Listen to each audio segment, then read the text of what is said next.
ትንሽነት እጅ መዘርጋት ነው እንጂ የምትሰራው ስራ አዲስ ቴክኒክ አውጥቼ በአላህ እገዛ ትልቅ መሆን አለብኝ ሀብታም መሆን አለብኝ ቢል ችግር የለውም። ግን በአላህ እገዛ ለገንዘብማ ቃሩንም ሰጦትም የተናገረው ቆሻሻ ንግግር ነበረ።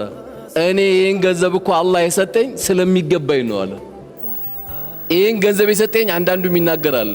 እኔ የሁሉ ገንዘብ እኮ እንዴት እንዳመጣት እኔና አላህ ነው የምናቆም ይላል። በቴክኒኬ በብልሃቴ በዘዴ ይላል። አረባክተው ካንተ የበለጡ ይሄን ያሉ ሰዎች ነበሩ። ከነ ገንዘባቸው እስኪው መልቂያማ እንዲሰምጡ አላህ አድርጓቸው።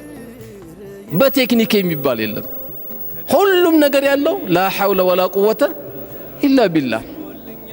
ብልሃትም ኃይልም ያለው በአላህ ብቻ ነው። ባንተ ቴክኒክ ቢሊየነር መሆን አትችልም። ባንተ ማስተር ደግሞ ባንተ ትልቅ መሆን ደግሞ ከወፍጭ ቤት ላትወጣ ትችላለህ። ጤፍ ተሸከም ሊልህ ይችላል። ምን አይነት ድንጋይ ሲሆን ነው እንዴ እሳት የሚፈጥረው? ይወደቀ ባገርተ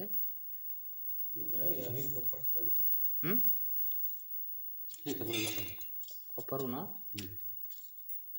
ራሱ ነው። እዚህ አይነት የሽቦ ተብሎ ነው መጣ ይታለሽ አንተውስ ላሳይ። ለዚህ ሳምፕሉ ይሄንን ታያለ። እዚህ ላይ የሚሮጨውን ሰዓት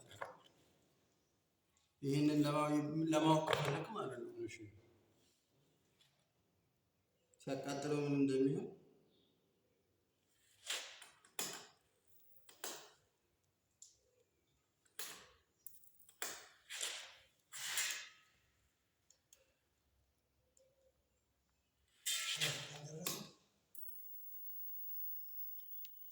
አንድ ላይ ራሱ ነው የሚተፋው ሰዓት አንድ አይነት ነው እንጂ ከዚህ ጋር ራሱ ኮቺ ሽቦ ኮፐራ እና አይዋ